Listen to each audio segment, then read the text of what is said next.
Listen, that Jeffrey Epstein story is a big deal.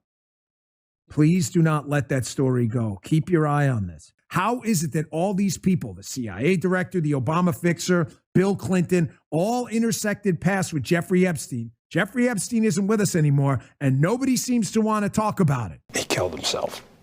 You want me to get, I've seen the whole file. Bad news, guys. Looks like Dan Bongino and Kash Patel are officially part of the deep state. What are we going to do about that? I'm not sure. I'm Mediaite founding editor Colby Hall, and I'm joined by Mediaite editor-in-chief Aidan McLaughlin. Aidan, how are you? I'm good. That is a stunning thing to watch, though not entirely surprising.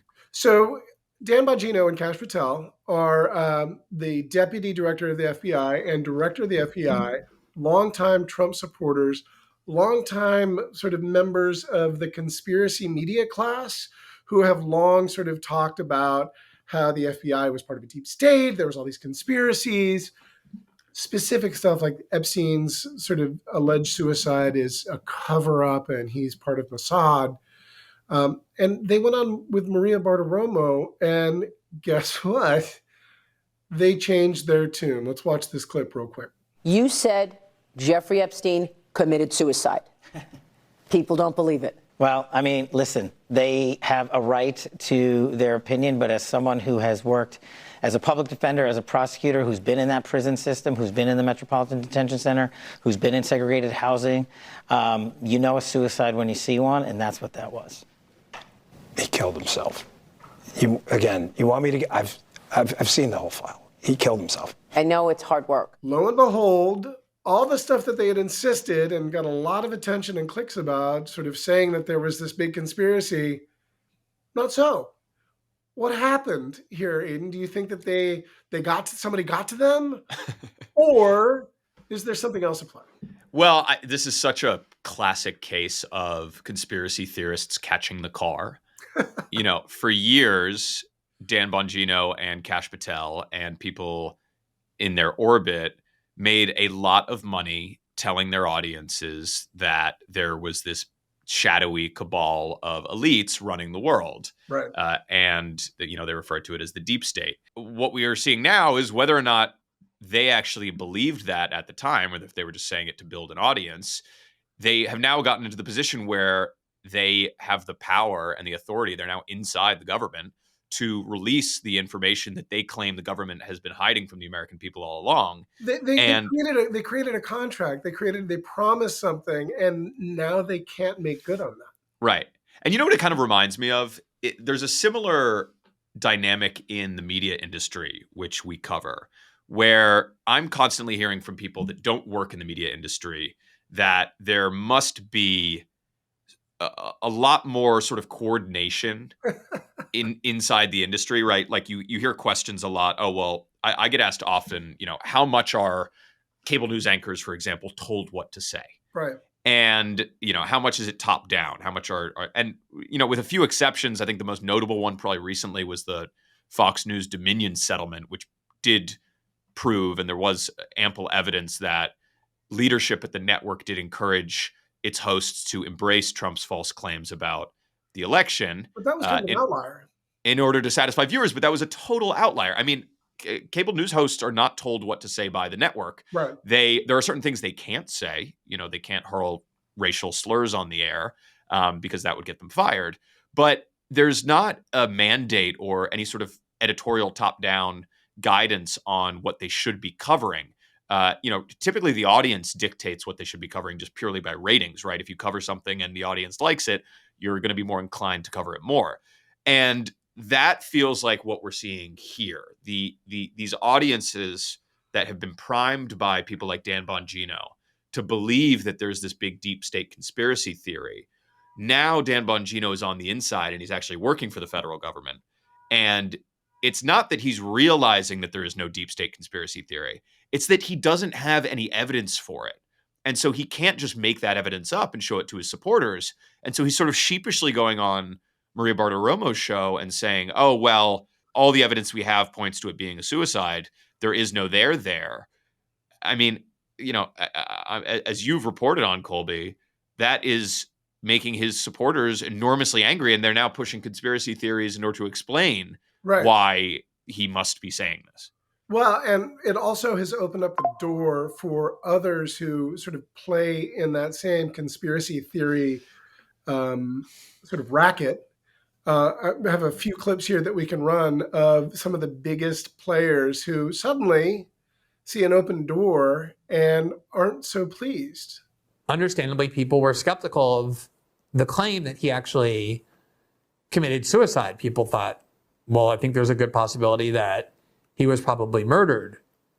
And among the people who have been suggesting that and raising that very vocally for many years are Kash Patel, who was a conservative pundit, somebody who had worked in the government, was very admired among the American right, and also Dan Bongino, who became one of the most popular pundits anywhere. You see, it is the string of coincidence and the constant lies from both sides of the administration, both Republican and Democrat. We don't believe the Department of Justice anymore. We don't believe our FBI. We don't believe, apparently now, our own administration.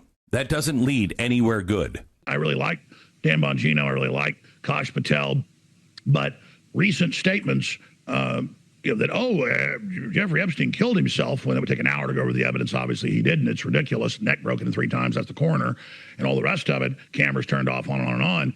And then to add insult to injury, we've seen all the evidence from Butler and Crooks, and it's open and shut. Nothing else happened here. Bare minimum Secret Service stand down. The FBI trying to cover up the investigation. That last one, Alex Jones, like he was sort of the progenitor of the conspiracy theory form. Now he thinks that someone got to him, right? And the problem here, as you said, like sort of catching the car, this sort of, it's obvious, but it bears repeating. The thing that makes conspiracy theories work is that you never have to prove that they're wrong, right? Not to get too philosophical, but it's the burden of proof. You cannot prove a negative, right? I wrote about how, I remember Ron Johnson said during the election denial phase of 2020 or 21, the Democrats had to prove that the election wasn't stolen. You can't do that. You can't prove that Saddam Hussein doesn't have WMD. You can't prove that Bigfoot doesn't exist if you never catch him, right? It's just all sort of bullshittery. And so now you see 2 dudes who I think irresponsibly played in that game are now coming back and having to deal with that same. And there's something really sort of schadenfreudish and delightful to see this. Like, no, it's, if you were irresponsible throwing this stuff out, you create a climate in which you're going to bear the brunt of that same irresponsible coverage, or someone got to them and they are part of a deep state. Colby, let's not discount the possibility that Alex Jones is right and that someone did indeed get to Dan Bongino.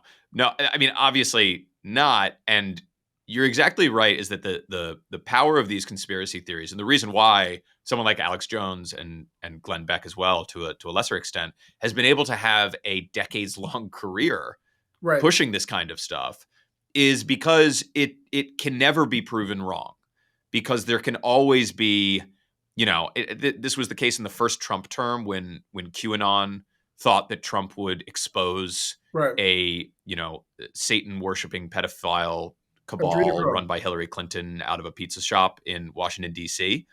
And that Trump didn't release any evidence of that. And then there was a new conspiracy theory that explained why he didn't release any evidence of that, because the original theory can never be wrong. It always has to be. Sounds like you've done your own research, Aidan. I have, yes. Big fan of Comet Pizza. And no, absolutely not. Please don't raid my home. I mean, well, there's 2 parts to this, though, that I think is sort of interesting. Is the suicide, did he kill himself or was he offed? I mean, that's a small part of the larger story. And our dear friend and colleague and founder of Mediaite, Dan Abrams, has gone on the record and said, like, so these Epstein files, right? All this evidence about that sort of led to him being, a child sex slave trafficker that led him to the correction facility where he ultimately took his life.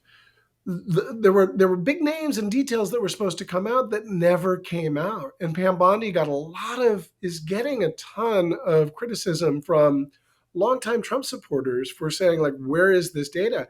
Dan suggested, like, well, what is in there? And we've all seen clips of Trump cavorting with Epstein. And I don't want to get conspiratorial, but like why hasn't this been released? Dan was the one that suggested, like, is Trump in the files? Like, I don't know, but for a campaign to release those files, and two guys that are in charge now at the FBI not being a part of that, like, it does raise eyebrows. Like, what's really going on? And at the end of the day, it goes back to the irresponsibility, but also, like, the deep lack of accountability. Like, it doesn't matter. Like, this administration seems to say whatever to distract and gin up anger and outrage, but then when it comes time to deliver, it's, turn the page, distract with meme coin dinners and tariff crazy and, absurd stuff on Truth Social, and you turn the page and move on to something else. Yeah, I don't think anything. I would be hard pressed just watching the track record of how this stuff unfolds, of anything disabusing people that believe that there is a conspiracy theory here, right, or conspiracy here, of that belief. And the Epstein files is a great example. There never really was any evidence that there was an Epstein list. That's the thing that people on, in independent media have been demanding be released for a long time. By the way, it could exist, but it seems to be more sort of a mythic figment of a collective imagination. Well, there's the black book that was released years ago, and that's part of what Pam Bondi gave a bunch of the pro-Trump influencers when they came to the White House, which is just a contact list. And Epstein knew a lot of very rich and famous people. Right. So there's a lot of people in his contact list. But there's been this sort of myth that there's this list of clients, right? It's the Epstein client list somewhere that, indicates, every single time a powerful politician, was blackmailed by Jeffrey Epstein. There's no evidence that actually exists. And if it does, it could very well be something that is tied up in government investigations that they can't simply release so easily. Right. I think that's a lot of the problems from this. I think, conspiracy theorists assume that the reason this stuff isn't being released is because, Bill Clinton is lurking around the White House making sure it doesn't get released. When in reality, the truth is that sometimes this stuff doesn't get released because there are ongoing investigations or because it's classified or it can't be released to the public for actually legitimate reasons. I mean, this idea that we're still spending. I spoke to a reporter who Noah Schachtman, who covers national security, a couple weeks ago, and he said that an enormous amount of FBI manpower is being spent scrubbing through the Epstein case files. I can't think of a bigger waste of time and money than going through a case that has already played out, where the man involved killed himself years ago. Right. And we're scrubbing the files. I mean, the FBI has serious work to do. Sounds like you got something to hide there, Aidan. I mean, why are we? If there were serious evidence in these files, the Trump White House would be screaming about it. Yeah, that's true. And they have 1,000 FBI agents going through scrubbing these files because conspiracy theorists online think that there's more to it. Well, it's conspiracy theorists that are, really kind of down with the Trumps. I mean, these are largely pro-Trump kind of MAGA. Yeah, and they've been misled by people like Dan Bongino, who told them that there was something there, and is now, I guess to his credit, confessing that there isn't anything there. Well, I don't know. It's like a deathbed conversion, right? It's like, oh, you know what? I've got the clicks. I made the money. Right. Now that I well, the power. There's nothing he can release, so it's not like he can't make up the evidence. I want to bring this back to sort of the media landscape that we're in, because what Bongino did, and Kash Patel to a lesser degree, because he was more of a podcast guest than like sort of a real, but under the guise of analysis and opinion, you don't have to abide by any standards. Journalistic standards, fact-based standards, what have you. So you have the freedom to sort of say or posit whatever crazy theory you want. And I think, we're in this, I think it's a problem. I mean, it's best evidenced by this conspiracy theory stuff, but I think it's a bigger problem when you look at, the cable news landscape is filled with analysis and opinion that is not as irresponsible as conspiracy theories. I guess this is all sort of a predicate to ask, like, how do we get ourselves out of this? Is there a way out of this? Like, it's a semiotic sort of conversation, but journalism is sort of dead if the only thing that people are watching is analysis and opinion and irresponsible conspiracies. I don't think we have many ways out of it. I mean, if audiences have increasingly over the last decade, certainly been opting for independent media voices over the traditional media. Right. And as much as the independent media likes to say that traditional media is biased and is lying to you, the standards by which traditional media adheres to are far higher than anyone talking on YouTube or into a podcast microphone. Yeah. CNN has every story is vetted by lawyers, fact checkers, and a standards department. Right. That is enormously rigorous. If CNN gets something wrong, they have to correct it. Well, and also it's expensive. It leads to declining ratings. Whereas anyone saying anything that doesn't need legal fact checking, that's free. Yeah, and to not give cable news a pass here, cable news realized a long time ago that commentary from pundits is a lot cheaper than reporting. Fighting.